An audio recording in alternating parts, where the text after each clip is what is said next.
Santa Rita Jail near Oakland, California is the 5th largest in America. Jail can be a world of violent gangs, hundreds of cliques that bring rivalries and vendettas from the streets behind bars. Here, Sam, tell some Daniel gangster, you know what I'm saying? For many, life here means making a choice: join a gang or live without protection. You've got to run with somebody, because if you're out there by yourself, there are sharks watching you left and right. Jail becomes a proving ground where old-time gangsters teach youngsters the ropes. You're supposed to respect your race. You always try to stick with your race. Trying to stay a step ahead of these gangsters is the jail's gang unit, working to keep the peace in a world fraught with hidden danger. The majority of them probably do have weapons right now. It could be just a small razor blade stuck in the side of their cheek. It could be anything. It's a constant battle for control between the deputies and the prison gangs. This morning, in the staff muster room at Santa Rita Jail, deputies are arming themselves with flak jackets and non-lethal weapons, all in preparation for a shakedown. Just hours earlier, a deputy was attacked by an inmate. We're going to be going out to, starting out with Housing 33. We're going to be doing a shakedown in that housing unit. We did have a deputy that was assaulted this morning, as you guys know. We're just going to go back down there and reestablish some control and remind these guys that this is our house. Are we ready? Yep, we're ready. The assault happened in the early morning hours. During a routine transfer, an inmate saw his opportunity and struck. Jail is a world where violence is a constant threat. In cases like this, the response must be swift, measured, and decisive. And when deputies head out into general population, they have to be prepared. Inmates may resist or fight back. Each situation is different, and the jail must respond with the appropriate force and numbers.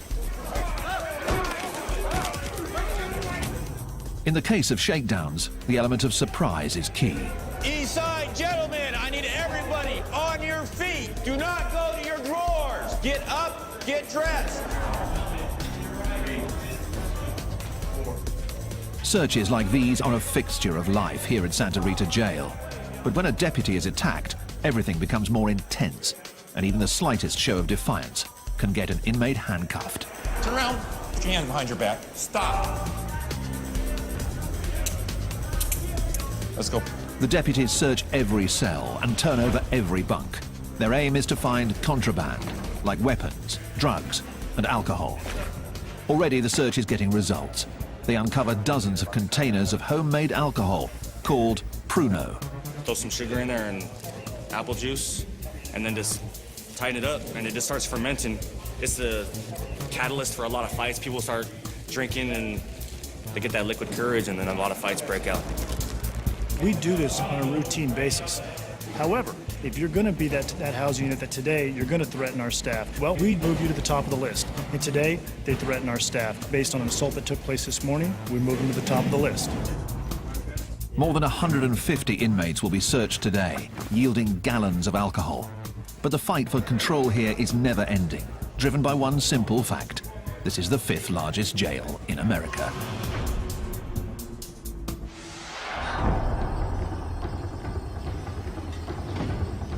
Alameda County's Santa Rita Jail near Oakland houses 4,000 inmates. 18 housing units stretch the length of the sprawling facility, a full half-mile from end to end. There are 2 wings. The east side has protective custody units and minimum security dorms that house more than 300 inmates. On the west side, maximum security inmates are housed in double-bunked cells, and administrative segregation units hold problem inmates on lockdown 23 hours a day. As many as 60,000 inmates pass through here each year, creating an ever-changing inmate population, and the threat of violence is always present. Heightening that threat is a stark reality. 40% of Santa Rita's inmates come from Oakland, and Oakland has a serious gang problem. Black down in the East Bay. A barrage of bullets. Another deadly shooting in Oakland. You got the 9. The gangs here have contributed to a violent stretch in Oakland. More than 100 murders 4 years running, and over 22,000 violent crimes. It all adds up to a steady stream of fresh arrests, headed straight to Santa Rita.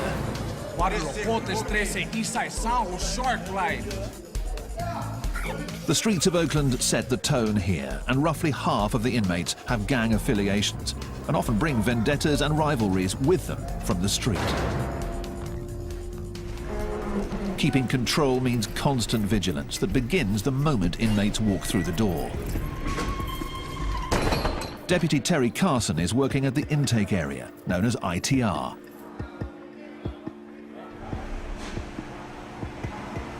Have you been charged with any assaults on the police? No. Been charged with any assaults on other inmates? No. Carson interviews inmates to determine their criminal past, what sort of crime they're charged with, and what threat they might pose to other inmates. The information is used to classify inmates, and here in Santa Rita Jail, they are color-coded accordingly. Inmates given blue jumpsuits are considered medium security, posing a low threat. Yellow is given to those with heavy charges or a history of violence behind bars. Terrorist threats? Okay. Each one of these represents the year that you did in prison? Red means an inmate is headed to protective custody or administrative segregation. You remember what the case was at Central State Prison? Yeah. What was it? Battery, domestic assault, attempted murder. And when you were in San Quentin, how many points did you have? I made it level 4. You made level 4. It is classification born out of necessity, an attempt to keep the peace. It's that big wall 3, homeboy, that you knew. Barrio Pobre, Sureños, 831, Costa Central. With so many gang members at Santa Rita, making sure rivals are separated is key. You see somebody that's opposite, say Sureño or Norteño, opposite of you. If you're Sureño, you better get off on that Norteño. That's all there is to it. That's the politics. And if you don't, we're going to do something to you.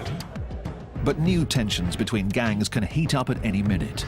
So the jail has created a special unit to track the ever-changing gang world. Terry Carson is part of the team, and so is Mark Schlegel. Together they make up the Gang Classification Unit, and their office wall is lined with one of the keys to understanding the gang world: coded artwork. You have a Kumi 415 over here. This is the Hells Angels, West Oakland. Oh, you got X4 Norte. Hidden in the drawings are important clues of affiliation, of rivalries, and of potential conflict. It's all part of a story that translates to the history written on the inmates themselves: tattoos. When these guys come across the counter, you'll see this same type of artwork on their skin.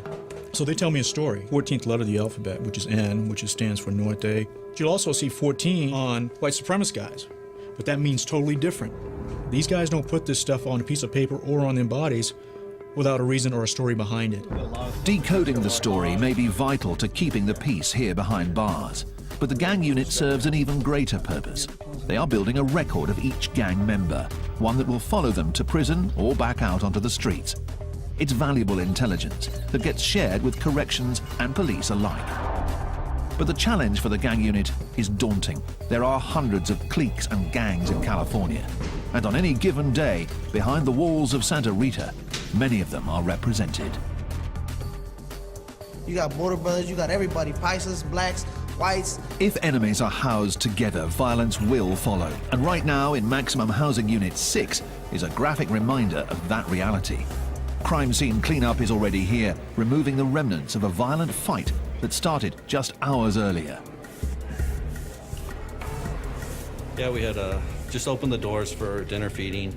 An inmate ran down here from cell 14, entered the cell, attacked the other inmate, had a razor blade attached to a short piece of plastic, tried to slice him on the facial area. The injured inmates have been taken to medical, where the attacker may face charges for assault.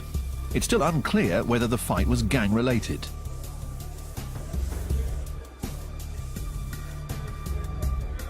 Here's your tier, and here's like the bottom floor.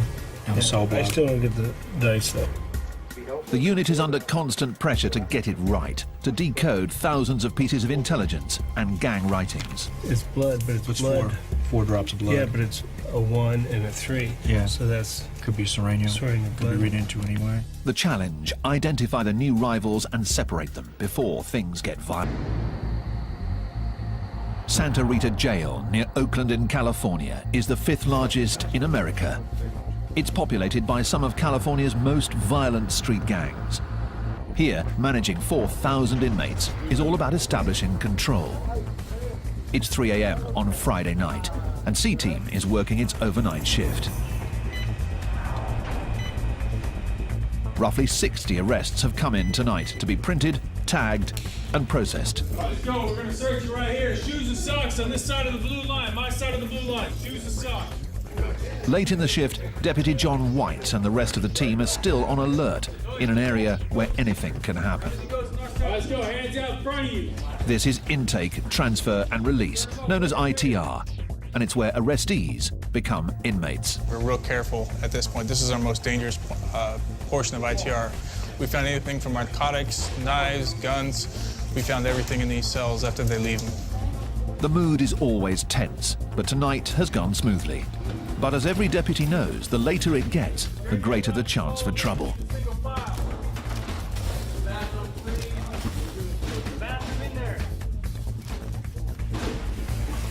We're roughly 10 hours into our shift right now. Every minute, every second, you have to be attentive to all your surroundings. Around the corner in the pat-down area, that vigilance pays off when an inmate makes a move at a deputy. The response is quick, measured, and designed to make one point clear. This is jail. We have to set the tone because they come across and they're not fully acclimated to being in custody. They don't realize they are not in control anymore. This individual that came across, he's intoxicated. He came across, we attempted to search him. He became combative. So for our safety and for his safety, we went ahead and we restrained him, brought him back to the back. It happens every night. Don't kick me, dude. The alcohol does funny things to people, and unfortunately, this is where they usually end up. This inmate will sober up in a back tank of ITR. By night, it's a quiet corner for problem inmates. But in the morning, the mood changes radically as ITR transforms into the bustling hub of the jail.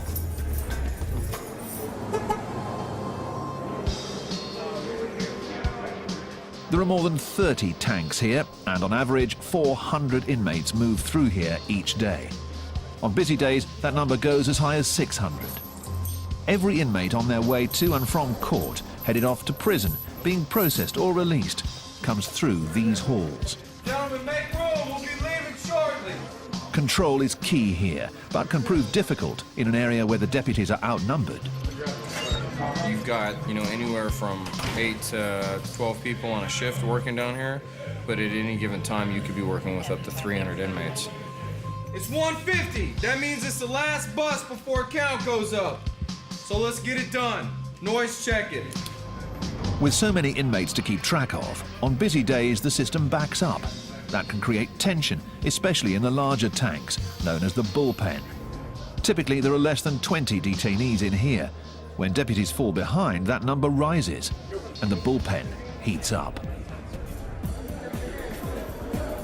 On a hot day in the middle of July, you open the door and it's literally like a sauna hits you in the face. You can feel the moisture in the air. It's kind of like when you open up your oven at home after you've cooked something. I mean, the more bodies that are in the tanks, obviously, the hotter it gets in there, the more talking going on, and tempers tend to kind of flare sometimes. It's all concrete, and you just sit in there, it get hot, the vents stop blowing hot air, it's stanky, people farting and complaining, and next thing you know, somebody say something, and there it go, boom. It's like fire to gasoline. That's all it takes, you feel me? Open holding tanks are used at jails across the country. With a mixture of inmates all on edge, the atmosphere is tense and flare-ups are imminent. Away from the deputy's view, fights can break out at any moment and escalate as other inmates within the tanks become involved. Stand by, gentlemen. I'll be right back. The ever-present threat of fights keeps the pressure on the ITR staff. Inmates can't avoid the bullpen, so it's vital that the deputies get them out or back to the cell houses fast. Does everybody know the rules? As the day comes to an end, Deputy Scott Brandon moves more than 60 inmates back to the units. Right shoulder, right wall, single file line. The second rule. Shut up. With the inmates unshackled, there's one basic goal: keep them moving. You want to kind of keep them going in the same direction with a minimal amount of distraction. So if you can get them moving all in the same direction that looks like somewhat of a straight line, then to me you're doing your job and you're getting it done. Because the whole goal is not to get into a fight with everybody you see. It can't run like that. And the long and short of it is these aren't children, these are grown men. So they're gonna act the way they're gonna act. For inmates, leaving ITR marks the end of a long day. But for those returning to cell houses like 34, the stress is just beginning. Talk and get you talk some gators, close the book. Won't you take a closer look? Closed casket pressure cook. And I'm the peer pressure that your teacher talking about. Toss a go off the tier to teach him not to run his mouth. And I'ma run with it. There are 328 inmates here, the maximum allowed, and just 2 deputies overseeing them all. During free time like this, known as pod time, it's loud, crowded, and governed by a code set by the inmates themselves. Inmates like Chris Card. It's mostly respect your race. You always try to stick with your race, you know what I mean? In this particular pile, we got the black hole where we're sitting at. From this bunk on down, we try to keep it all African Americans. And toward the middle, the other diversities, they break up into different sects, you know what I mean? It's a separation that is stark and visible throughout the cell house, a racially divided world that inmates believe promotes the peace. Yet the racial divide here hides a more deep-seated separation. In this dorm, as with most cell houses here, the gangs are watching. Every table, every staircase, every phone is territory to be marked and held, much of it claimed by the dominant gang, the Norteños, who have their own bylaws and codes, rules followed by former gang members like Lucky. Everybody has a role, okay? It's like a body, you know? Like, everyone has a role in the gang. Everybody does. Because no matter if you're way up here or way down here, you're still contributing something. Say that there's a cell right here, okay? And this door opens 27 times a day. My job is to be in this cell and watch that door. And I jot down every time that door opens. Okay? That's my job. I'm part of something. I am doing something. When you're in a gang, in a Norteño gang setting, it's by law you work out. If you don't, you will be disciplined and you'll be dealt with accordingly. That's the way it is. The gangs and codes here provide a structure, making it both a jail and a recruitment ground. Though inmates claim that segregation keeps the peace, fights do break out. And when this happens, it's each race and each gang for themselves. My understanding, all my we gonna rock. If it go down, we gonna rock. Ain't no hands down, no question about nothing, man. If it kick off, man, we finna get on top of your helmet, man. Straight up, take no prisoners, cause you ain't about to, I'm not finna go home in no bag.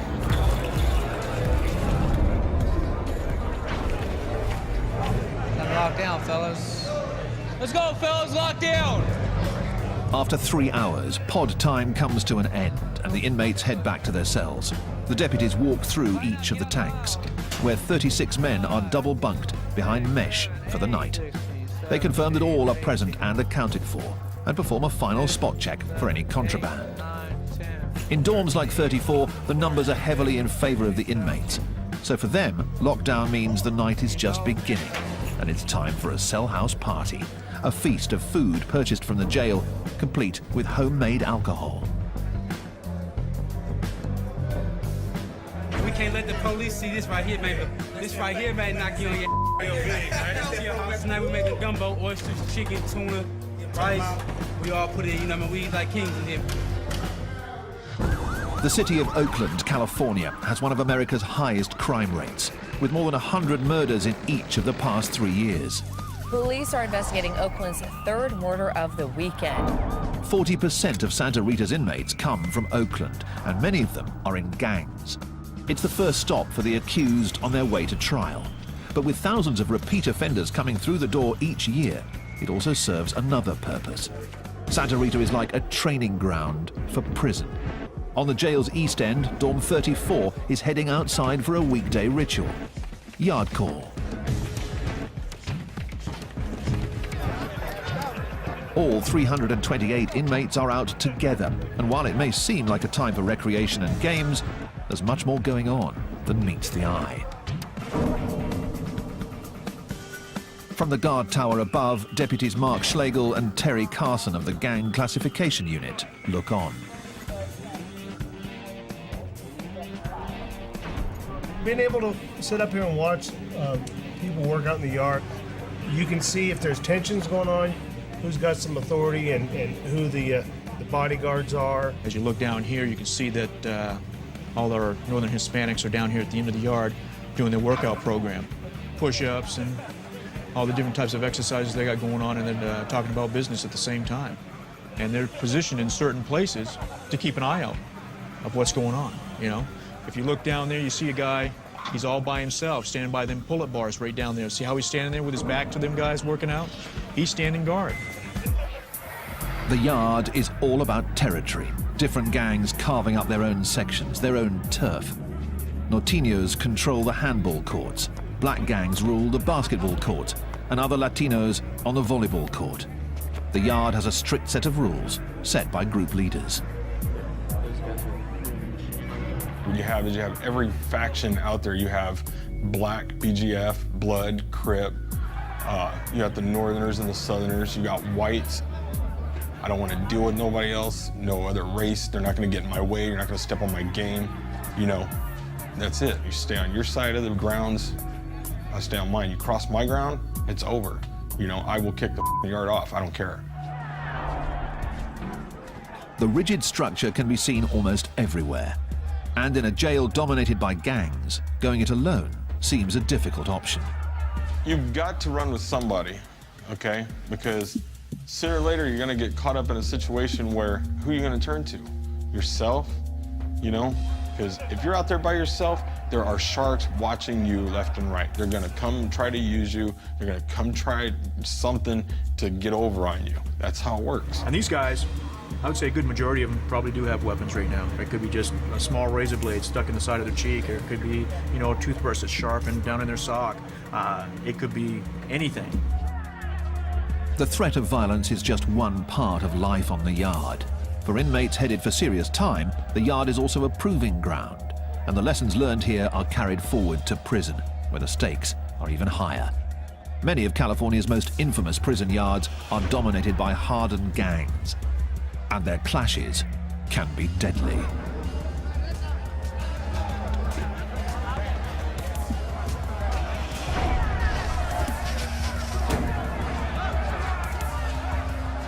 Even in this seemingly chaotic environment, the rules of engagement are strict and clear. Whoever's having the issues against each other, their channel or their shot caller will come and let you know, hey, back the up for a while, we're going to go get off. If you want to get involved, let us know. You have to know who's who over or who's helping who out to know when it's going to jump off. But you can pretty much tell. I mean, you'll see it. You'll see the grouping up. You'll see everybody getting in position, and then next you know, it's mayhem. This riot at California's Pelican Bay prison probably started after tensions built between rival gangs. The conflict lasted for more than half an hour as corrections officers tried to regain control. In the end, more than 20 inmates were injured. The threat is always there. You could walk past some guy and look at him just like, you know, the sun be in your eyes, and you look at him with your eyes like, you know, and then he'll run up on you. What the hell are you looking at? Nothing. Oh, I'm not nothing. See, and it could go just a domino effect of, you know, you're just saying the wrong things. The constant threat of violence has created a surprising shift. Gang members behind bars are turning their backs on gangster life. They're called dropouts, and they make up more than half of the inmates in protective custody here at Santa Rita. And Brian Curlis is one of them. Leaving gang life behind is no easy task. Curlis is in on a parole violation and is waiting for his sentence, which could mean a return to prison. He has a coveted job as a pod worker, but his criminal record makes him a 3 strikes candidate, meaning a new charge could get him a life sentence. And as a former gang member, the aggressive mentality runs deep. It's like now I'm a worker here, and I tell people straight up, if you don't like the way I'm doing something, here's where I live. Come and see me at breakfast, you know? I don't have no problem with it. But at the same time, I don't want to get in a fight because I'm a three-strike candidate, you know? It's like, I don't know. Curlis is walking a fine line. One slip could land him behind bars for 25 years to life. Santa Rita Jail holds criminals from some of Oakland's most dangerous gangs. For gang members, cell houses and yards are a harsh training ground where the inmates are indoctrinated into the gang code. For the deputies, keeping the peace is a never-ending challenge that requires more than just watching over the inmates. It requires constant surveillance and vigilance. And today, in Dorm 32, deputies Carson and Schlegel of the gang unit are following up on some fresh intelligence. Time for pod time, pod time. Lower tier, stay off the carpet. Upper tier, stay off the stairs. Once all the doors are closed, I'll flash the lights. Again, this is pod time. Apparently about a week ago, from the information we're getting, they removed some of the guys that had a lot of say in this pod for the Northern Hispanics. They were taken out. And during that time, you have a void there, so there's always going to be a little power struggle within the group to say who's going to step up and call the shots. In the rigid gang structure behind bars, the shot caller is the one in charge. He runs the dorm, decides who fights who, but he also keeps the peace. Without him, even more fights could break out. So the gang unit is trying to figure out who is stepping up next. Figuring that out can be tough in this constantly shifting environment. One of the things that they do as leaders is to help train everybody else that's coming in here, or make sure that people understand, the structure in there. This is a county jail. When you're in the county jail, it's not like we're in prison where people are in there for years at a time. They're in for short periods of time, and so there's a lot of turnover, and there's a lot of people coming and going. That constant turnover is one of the key challenges to keeping control here. Santa Rita sees nearly 60,000 inmates each year from all over Alameda County, so rivals from the street can easily end up housed next to each other, and that can spell trouble. Just as the jail is constantly looking to classify any incoming gang members, the gangs themselves have their own strict classification process. And just like the jail, it begins from the moment an inmate walks into a new cell house. When they come in, they have to check in, and when they check in, they have to give, from the time they started coming into custody, first crime that they ever committed to up until now, they have to list each and every crime that they committed, where they went, where they stayed, what state prison they were in, who this cellie was, and all that stuff. So they have to have that track record there. It's like writing up their resume. These gang resumes are compiled on notes and are the key means of communication between the gang members. The writing on the note is tiny, called micro-writing, and some get moved throughout the facility and checked out for intelligence on new inmates. Information flows from one end of this facility to the other end of the facility on a daily basis. And the reason why it does that, and our central location, a point is, if they want to get information out, they can put it on laundry carts, they can put it on our food carts, and go back to our kitchen area, which our minimum inmates work. And if they want to get information for, say, Housing Unit 7, the worker can go out there and put it onto a food cart or a laundry cart. It's an underground background check, a poll taken of the inmates in the jail to see whether a new arrival checks out and can be trusted. If a new gang member checks out, he assumes his role in the gang structure. If the information doesn't check out, the consequences can be severe. And over in the muster room for the maximum security side of the jail, a unit is gathering for an urgent mission. A deputy has intercepted a note that contains hints that there's a weapon in Housing Unit 7. And there's additional intelligence that an attack is in the works. One of the guys in B-Boy Pod is saying that they have a weapon, one RB constructed into a tomahawk. We're assuming RB is a razor blade. So that's kind of what we're going to be looking for. It could have been passed from B, obviously anywhere in the house. We're going to do A, B, and C pod as a search. In addition to rumors of a weapon in the dorm, the note lists the names of some norteños housed there. I have a list here, A, B, and C pod of some of the norteño known and just known affiliates.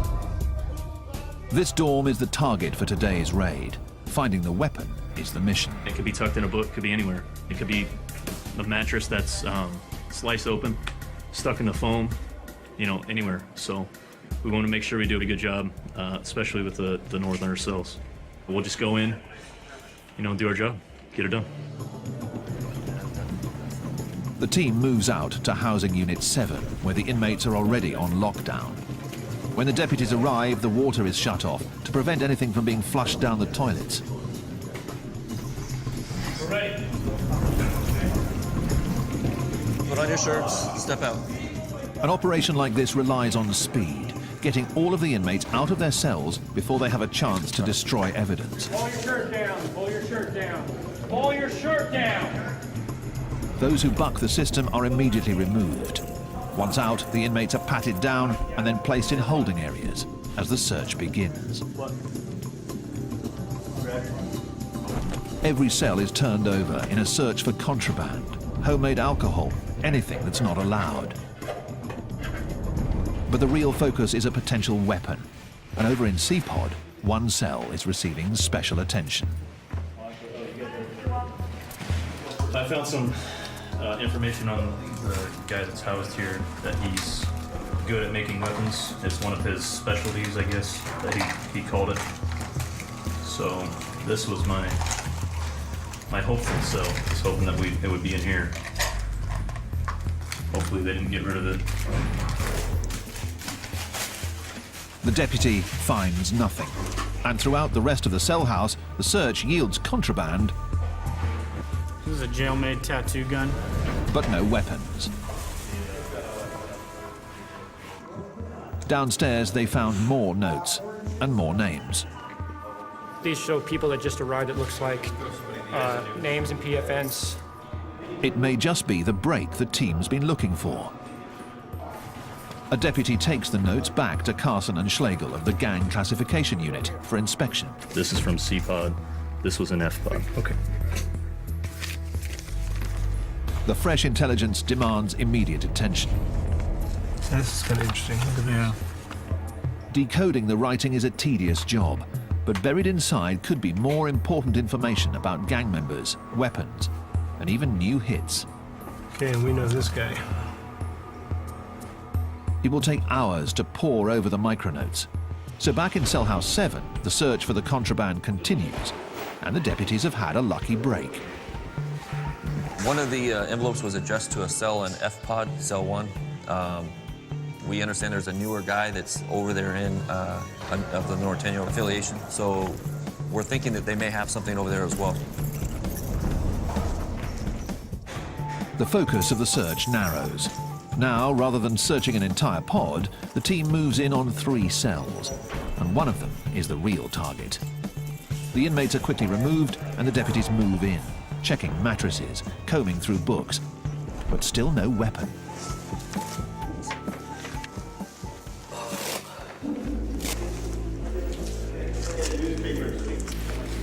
Out in the common space, a deputy spots something wedged under the television.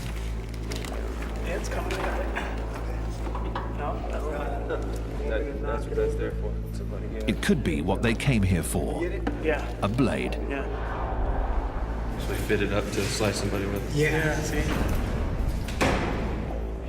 The dangerous weapon is removed from Cell House 7, and for now at least, a possible gang hit is averted. Another small victory in a world where the threat of conflict is constant. Over in protective custody, Brian Curlis still marks his days at Santa Rita, trying his best to stay out of harm's way in a world of violence.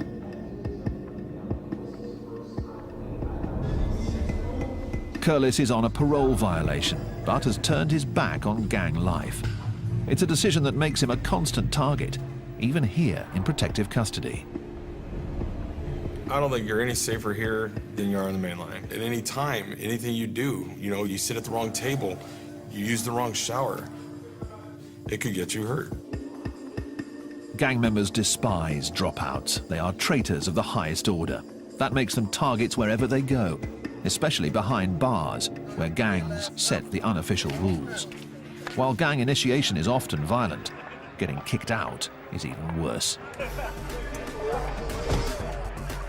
It's called a removal, a quick but violent act where a gang member slices another in the face with a weapon.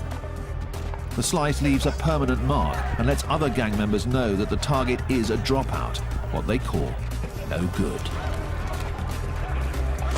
I've seen people get their face sliced open, half their ear knocked off, all the way across. To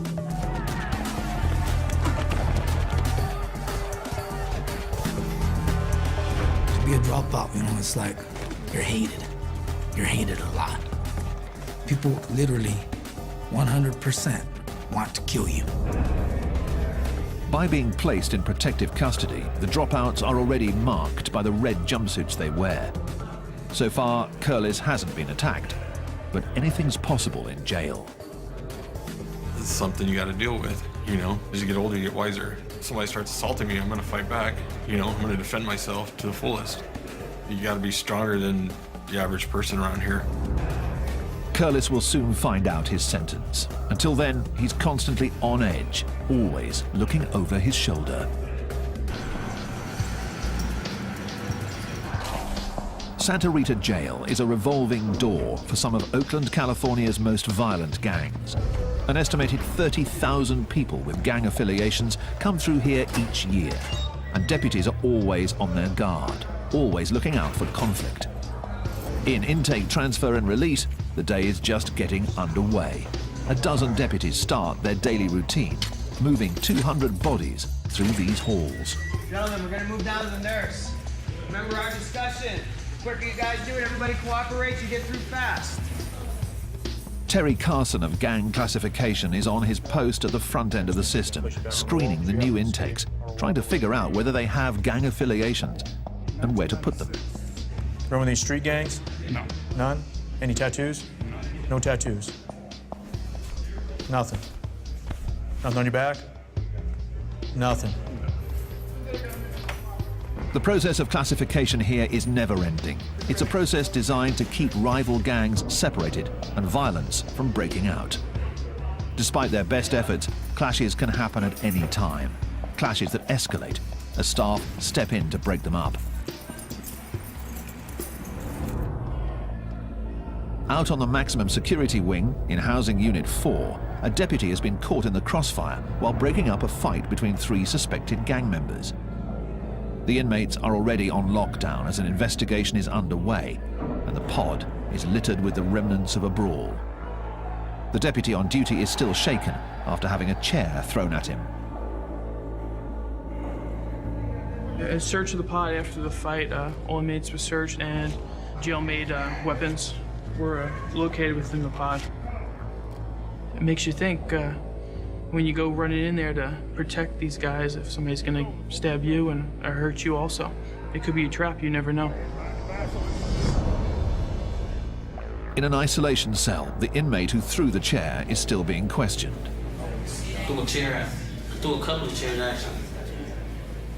To what? Protect yourself? Yeah. The door closed. The deputies suspect that the fight was between rival gangs vying for power in the cell house. Since a deputy was involved, the punishment is stiff. This inmate may face new charges and more time for assault. Assign me a charge, really? Yes, you are.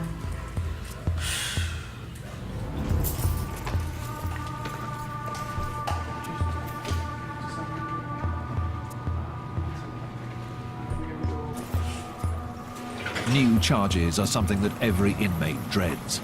They can mean more time behind bars.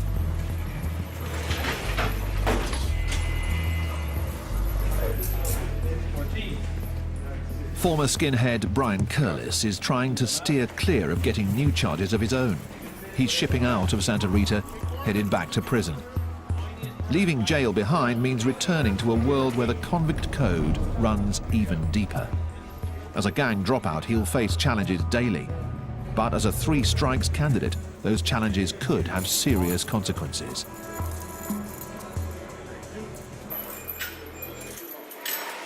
I have too much violence on my jacket to where if I even slap somebody in prison for mouthing off at me, I could do life, you know, but I'm a dropout right now. I've gotten out of it because what am I gonna do? I look back sometimes and I think to myself, man, I've screwed up. Never mind, hold on.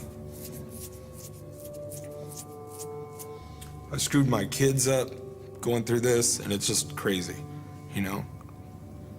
So.